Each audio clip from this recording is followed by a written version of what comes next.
Hi, this is Anu.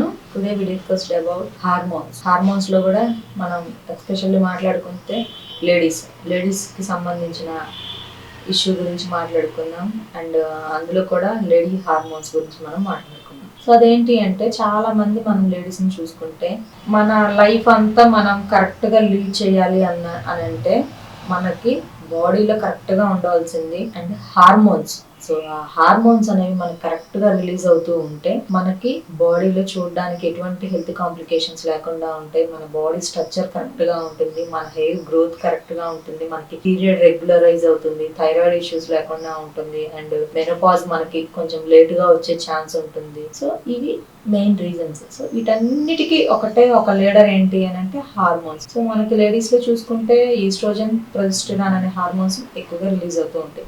Hormone ఈ releasing లో ఏవైతే ఉన్నాయో ఇవి మనకి ఇంబ్యాలెన్స్ అయినా అంటే మనకి రిలీజింగ్ అనేది కరెక్ట్గా అవ్వకుండా ఎక్కువైనా లేదు అంటే తక్కువగా మనకి హార్మోన్ రిలీజింగ్ అయితే మనకి ఫ్యూచర్లో చాలా చాలా హెల్త్ కాంప్లికేషన్స్ అనేవి ఉంటాయి. అండ్ ఇంకొకటి వచ్చేసి అసలు ఈ హార్మోన్స్ ఎందుకు డిస్టర్బ్ అవుతాయి, ఎందుకు ఇంబ్యాలెన్స్ అవుతాయి అని మనం ఈరోజు మాట్లాడుకుంటే ఒకటి తీసుకునే ఫుడ్ అండి. రెగ్యులర్గా మనం తినే ఆహారం, లైఫ్ స్టైల్ మోడిఫికేషన్ అంటే మన రోజువారీ మన జీవిత విధానం ఏదైతే ఉందో అది కొంచెం దారి తప్పినా కూడా ఈ ప్రాబ్లం అనేది ఉంటుంది. స్ట్రెస్ఫుల్ లైఫ్, ఒత్తిడితో కూడిన జీవన విధానం, ఇవి మెయిన్ రీజన్స్. సో అయితే ఇందులో మనం మాట్లాడుకుంటే ఆహారం వల్ల ఎలా ఇంబ్యాలెన్స్ అవుతాయండి అని మీరు అడిగినట్లయితే ఫర్ ఎగ్జాంపుల్ ఇంట్లో చక్కగా మనకి పూర్వం రోజుల్లో చూసుకుంటే మన పెద్దవాళ్ళని, మన అమ్మమ్మల్ని, మన పెద్దమ్మల్ని వీళ్ళందరినీ చూసుకుంటే మన ముత్తాతల్ని, తాతమ్మల్ని వీళ్ళందరినీ, సో వీళ్ళందరూ ఏంటి అంటే ఒక ఫుడ్ తెచ్చుకోవాలనుకోండి, ఫర్ ఎగ్జాంపుల్ ఈ రోజు మనం రైస్ వండుకోవాలి అన్న, ఒక కర్రీ ప్రిపేర్ చేసుకోవాలి అంటే వాళ్ళు ఏం చేసేవాళ్ళు అంటే మనకి ఏవైతే అగ్రికల్చర్ ల్యాండ్స్ ఉంటాయంటే పొలాలు అంటారు పల్లెటూరులో, అక్కడికి వెళ్ళి ఆ కూరగాయలు చెట్ల నుంచి వాళ్ళు కట్ చేసుకొని రావడం ఒకటి. రెండవది వచ్చేసి ఏవైతే పంట ఉంటది కదా మనకి, మనం ఒక వరి పండించాం అనుకోండి, వరి గాని సద్దలు చాలా ఉంటాయి మనకి, పండించిన పంటని వాళ్ళు అక్కడ పొలం నుంచి తెచ్చుకొని స్టాక్ పెట్టేసేసుకొని ఒక 2 రోజులకి 3 రోజులకి సరిపడా కూర్చొని రోకలతోటి చక్కగా వాటిని బాగా దంపుడులా చేసేసి వాటిని మళ్ళీ వాళ్ళు చక్కగా చాటర్లో వేసుకొని చెరిగి మళ్ళీ వాటిని మెత్తగా కచ్చా పచ్చగా పొడిలాగా చేసుకొని అంబల్లా చేసుకోవడం, లేదు అంటే అన్నంలాగా వండుకోవడం, ఇలా చేసేవాళ్ళు. అంటే వాళ్ళు ఒక్క ఫుడ్ ప్రిపేర్ చేసుకోవడానికి ఎంత కష్టపడుతున్నారు. దానివల్ల ఏంటి అంటే వాళ్ళకి హార్మోన్స్ యాక్టివేషన్ కరెక్ట్ గా ఉంటది, బాడీలో వేస్టేజ్ ఉన్నదంతా కూడా బయటికి పోతూ ఉంటది, సెల్స్ అనేవి సెల్ డివిజన్ కంట్రోల్ అవుతూ ఉంటది, బ్యాడ్ సెల్స్ ఏవైతే ఉంటాయి అన్వాంటెడ్ సెల్స్ అన్ని పోతూ ఉంటాయి, కొత్త సెల్స్ వస్తూ ఉంటాయి, బ్లడ్ అంతా ఎప్పటికప్పుడు అంతా ఫ్రెష్ అవుతూ ఉంటది. సో వాళ్ళకి హార్డ్ వర్క్ ఎక్కువగా ఉంటుంది, చెమట పోస్తుంది ప్రతిరోజు. సో దానివల్ల ఏమవుతుంది అంటే ఆకలి వేస్తుంది అండ్ మళ్ళీ ఆకలి కోసం వాళ్ళు కష్టపడి ఫుడ్ తెచ్చుకుంటున్నారు, వండుకుంటున్నారు, తింటున్నారు. ఇదొకటి. వాళ్ళకి మనలాగా ఆకలి అనిపిస్తే ఏది కావాలంటే అది ఆర్డర్ పెట్టుకొని 5 లేదా 10 నిమిషాల్లో తెచ్చుకునే ఫెసిలిటీస్ అప్పుడు లేవు. అండ్ అప్పట్లో ఇన్ని రకాల నూనెలు అనేవి లేవు. కేవలం అప్పట్లో వాళ్ళు చేసుకునేది ఆముదం ఉంటది కదా, ఆముదంతో కూడా వంటలు చేసుకునేవాళ్ళు, లేదు అంటే చక్కగా నెయ్యితోటి, ఈ 2 ఎక్కువగా ఉండేది. థర్డ్ వన్ వచ్చేసి నువ్వులను కూడా చక్కగా వాటిని నువ్వులతో ప్రాసెస్ చేసుకొని నువ్వుల నూనె తయారు చేసుకొని తినేవాళ్ళు. మనకి పాత రోజుల్లో ఈ 3 అవైలబుల్ గా ఉండేవి. కానీ ఇప్పుడు ఎన్ని రకాల నూనెలు, ఎన్ని రకాలు, కొన్ని నేమ్స్ మాకు కూడా తెలియదు, ఇప్పటికి కూడా స్టిల్ నాకు కూడా కొన్ని నూనెలు తెలియని చాలా ఉన్నాయి మన మార్కెట్లో. అప్పట్లో వాళ్ళు హైజీన్ ఫుడ్ తిన్నారు, ఆ ఫుడ్కు తగ్గట్టు కష్టపడ్డారు, వాళ్ళు ఆ ఫుడ్కు తగ్గట్లే వాళ్ళకు 14-15 సంవత్సరాల వయసులో వాళ్ళు మెచ్యూర్ అయ్యేవాళ్ళు, అంటే పెద్ద మనిషి అయ్యారు అని అంటారు, పుష్పావతి అయ్యారు అని ఆ టైంలో అయ్యేవాళ్ళు. అండ్ వాళ్ళకి పీరియడ్స్ అనేవి 50 years వరకు పీరియడ్ వచ్చేది. ఆఫ్టర్ 50 years వీళ్ళు మెనోపాజ్కి వెళ్ళిపోయేవాళ్ళు, అంటే ఋతుక్రమ సమస్యలు ఆగిపోవడం మెనోపాజ్ అంటే, అప్పటికి వెళ్ళిపోయేవాళ్ళు వీళ్ళు. అప్పటి వరకు వాళ్ళ లైఫ్ అంతా కూడా చాలా హెల్దీ లైఫ్ స్టైల్ని వాళ్ళు లీడ్ చేసుకునే వాళ్ళు. అండ్ అప్పట్లో ఉన్న పెద్దవాళ్ళు స్టిల్ ఇప్పటికి కూడా బాగా ఎండలో చాలా హార్డ్ వర్క్ చేసే కెపాసిటీ ఉంటుంది. అండ్ వాళ్ళకి ఎటువంటి స్కిన్ ఇన్ఫెక్షన్స్, ఎటువంటి హెల్త్ కాంప్లికేషన్స్, బీపీలు, షుగర్లు ఇవేమీ లేవు. వాళ్ళు ఇప్పటికి కూడా స్టిల్ చాలా హెల్దీగా ఉన్నారు. వాళ్ళకి ఎటువంటి మనలాగా థైరాయిడ్లు, పీసీఓస్లు ఇవన్నీ ఏం లేవు. అంటే ఏంటి, కష్టపడుతున్నారు, మంచి హైజీన్ ఫుడ్ తింటున్నారు, స్టైల్ కూడా కరెక్ట్ గా ఉంది స్టిల్ ఎప్పటికీ. అప్పటికి కూడా. బట్ ఇప్పుడు మనం ఏంటి, ఏది కావాలంటే అది, ఏ హోటల్ కావాలంటే అది, లేదు అంటే ఏ హోటల్ బాగా ప్రమోట్ చేస్తే ఎక్కువ వ్యూస్, ఎక్కువ లైక్స్, ఎక్కువ సబ్స్క్రైబర్స్ ఉంటే, ఎక్కువ రేటింగ్స్ ఉంటే అక్కడికి వెళ్ళి మనం ఆ ఫుడ్ తెచ్చుకోవడం. అంటే మనం అంతా కూడా ఇంటర్నెట్ కి అలవాటు పడిపోయాము. ఇంటర్నెట్ ని చూసుకొని ఇక్కడ ఫుడ్ ను మనం పెట్టుకున్నాం. బట్ అక్కడ టేస్ట్ కోసం వాళ్ళు యాడ్ చేసే కెమికల్స్, టేస్టింగ్ సాల్ట్స్, వీటన్నిటి వల్ల మన హార్మోన్స్ ఏవైతే ఉంటాయో అవి డిస్టర్బ్ అవుతాయి. సో అందుకని అలా కాకుండా న్యాచురల్ గా మన కళ్ళ ముందే వండి పెట్టే హోటల్స్ కి వెళ్ళి తినండి. తప్పేమీ కాదు హోటల్లో ఫుడ్ తినడం అనేది.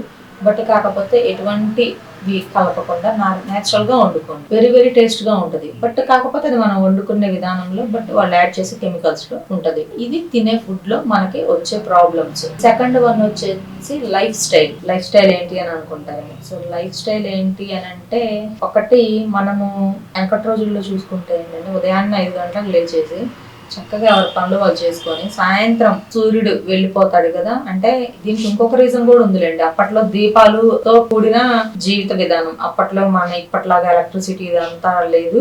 ఓన్లీ దీపంతో నైట్ అంతా గడిచిపోవడం అలా జరిగేది. సో ఏం చేస్తారు అంటే మినిమం 7:30 7 కే ఆల్మోస్ట్ స్లీప్ లోకి వెళ్ళిపోయేవాళ్ళు. ఎర్లీ మార్నింగ్ 5కి లేచేవాళ్ళు. సో వాళ్ళకేంటి దగ్గర దగ్గర 10 hours స్లీప్ అనేది ఉంటుంది. ఇది ఒకటి. ఇప్పట్లో ఏంటి అంటే అసలు ఎప్పుడు పడుకుంటున్నామో, ఎప్పుడు నిద్రలేస్తున్నామో, డే ఏదో నైట్ ఏదో తెలియని విధంగా మన లైఫ్ అనేది అలా పెట్టేసుకున్నాము. అలా ఉంటుంది కూడా. అంటే నైట్ డ్యూటీస్ ఉన్న వాళ్ళ స్లీపింగ్ టైమ్స్ వేరుగా ఉంటాయి. డే టైం ఉన్న వాళ్ళ స్లీపింగ్ టైమింగ్స్ వేరుగా ఉన్నాయి. ఇప్పుడు డ్యూటీస్ తో సంబంధం లేకుండా డే టైం చేసిన వాళ్ళు కూడా అర్ధరాత్రి 1 గంట 2 గంటల వరకు, 1-2 గంటల వరకు ఎప్పుడు మూవీస్ చూడడం, మొబైల్స్ చూడడం, లేదు అంటే నిద్రపోకుండా ఉండడం, ఇలా ఉంటుంది. సో ఇలా ఈ స్లీప్ వల్ల కూడా వీళ్ళకి ఈ ప్రాబ్లమ్స్ అనేవి ఉంటున్నాయి. అండ్ ఎటువంటి ఫిజికల్ యాక్టివిటీ లేకపోవడం, ఎక్కువగా పనులు చేయకపోవడం, ఎక్సర్సైజ్ చేయకపోవడం, యోగా, మెడిటేషన్ ఇలాంటివి ఏమీ లేకపోవడం, నేచురల్ ఫుడ్స్ తీసుకోకపోవడం. సో వీటి వల్ల కూడా వీళ్ళకి ఈ ప్రాబ్లం అనేది ఉంటుంది. అండ్ థర్డ్ వన్ వచ్చేసి స్ట్రెస్ వల్ల కూడా హార్మోన్స్ డిస్టర్బ్ అవుతాయా అని చెప్పి కొంతమంది అడిగారు. 100% స్ట్రెస్ వల్లనే మనకి ఈ స్లీప్ ప్రాబ్లం కూడా ఉంది. జాబ్ వల్ల వచ్చే స్ట్రెస్ కానీ, ఫ్యామిలీలో ఉండే స్ట్రెస్ కానీ, లేదు అంటే కొంతమంది ఇంట్లో పిల్లలు కూడా మాట వినని వాళ్ళు ఉంటారు. సో వాళ్ళ వల్ల వచ్చే స్ట్రెస్ కానీ, సో ఏవైతే ఉంటాయో వీటన్నిటి వల్ల స్ట్రెస్ అనేది మనకు వస్తుంది. సో ఆ స్ట్రెస్ వల్ల ఏమవుతుంది అంటే మనకి హార్మోన్స్ అన్ని కూడా ఓవర్ గా రియాక్ట్ అవుతూ ఉంటాయి. సో ఎక్కువగా రియాక్ట్ అవ్వడం వల్ల ఏమవుతుంది అంటే మనకి హార్మోన్స్ ఓవర్ యాక్షన్ వల్ల మనకి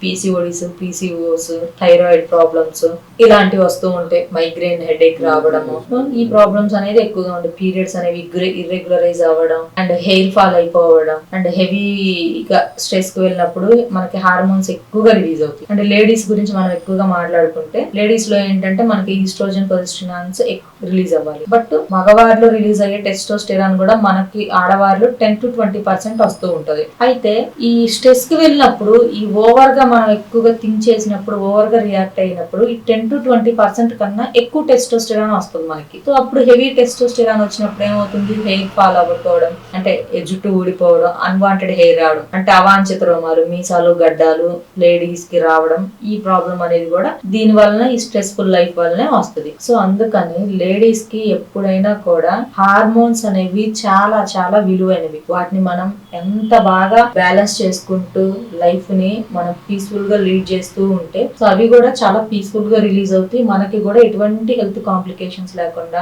మన బాడీలో ఎటువంటి ఆర్గాన్స్ పై ఎఫెక్ట్ లేకుండా, మన బాడీ స్ట్రక్చర్ కరెక్ట్ గా ఉండాలన్నా కూడా హార్మోన్స్ ఎఫెక్ట్ అయ్యండి. హార్మోన్స్ కరెక్ట్ గా ఉంటేనే మనకి మన బాడీ స్ట్రక్చర్ కూడా చూడడానికి బాగుంటుంది. లేడీస్ లో చూడడానికి అందంగా కనిపించేది ఏంటి అంటే face and chest and hair. ఇవి చాలా చాలా ఇంపార్టెంట్. సో వీటిని మనం కరెక్ట్ గా ఉంచుకోవాలి అంటే హార్మోన్స్ ను కూడా మనం కరెక్ట్ గా బ్యాలెన్స్ గా ఉండేటట్టు చేసుకోవాలి. సో ఎవరైనా ఈ ప్రాబ్లం గురించి కౌన్సిలింగ్ కావాలి అన్నా నా నంబర్ అనేది స్క్రీన్ మీద స్క్రోల్ అవుతుంది. కాల్ చేసి అపాయింట్మెంట్ తీసుకోవచ్చు. Thank you.